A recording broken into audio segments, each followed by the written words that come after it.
Hai, aku Pramudia Ramadhani, aku program studi gizi di Universitas Ahmad Dahlan.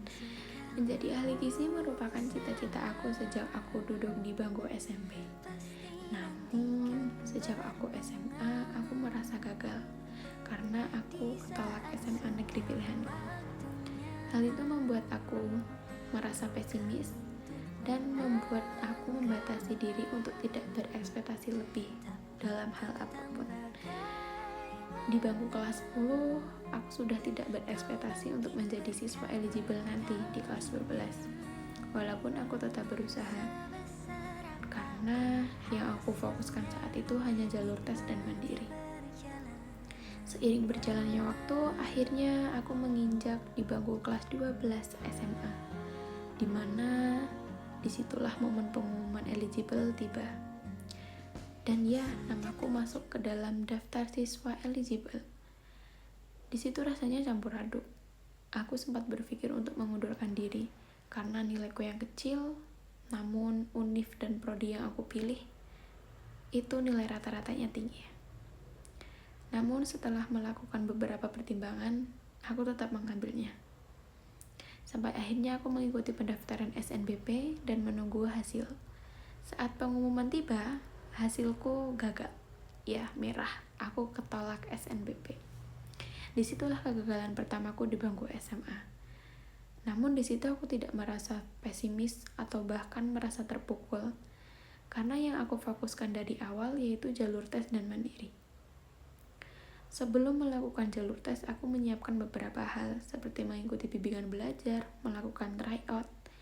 Hal itu aku lakukan untuk mendapatkan skor yang tinggi dan aku bisa masuk univ dan prodi impianku. Sampai waktu pelaksanaan tiba dan aku menunggu pengumuman. Di hari pengumuman, hasilku gagal. Ya, skorku tidak menyanggupi untuk masuk univ situ. Di situ aku merasa sangat kecewa, pesimis, bahkan aku merasa sangat gagal. Aku merasa usahaku yang selama ini aku lakukan sia-sia, tidak ada hasilnya. Namun dengan dukungan orang tua, aku diizinkan untuk mengambil jalur mandiri.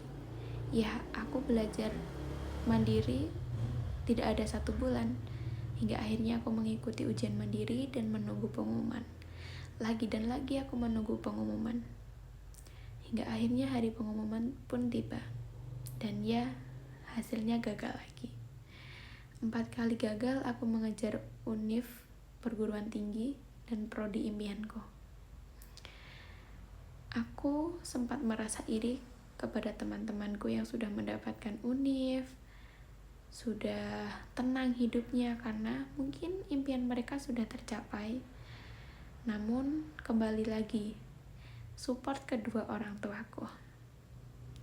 Sempat berpikir untuk tidak melanjutkan ke perguruan tinggi atau mungkin gap year, namun kedua orang tuaku tidak mengizinkan. Mereka mengizinkan aku untuk kuliah dimanapun sesuai yang aku inginkan, sesuai yang aku pilih. Disitulah aku memilih Universitas Ahmad Dahlan sebagai program studi dan univ pilihanku. Aku awalnya merasa tidak terima dengan semuanya. Mengapa aku selalu mendapatkan hal yang nasib buruk? Namun seiring berjalannya waktu, aku menyadari bahwa yang aku inginkan belum tentu yang terbaik untukku. Motivasi dari ibuku, mungkin kalau aku keterima di univ negeri, aku tidak bisa menjalaninya, mungkin aku tidak kuat. Oleh karena itu, aku diberi takdir untuk kuliah di UAD. Terima kasih, sekian dari saya.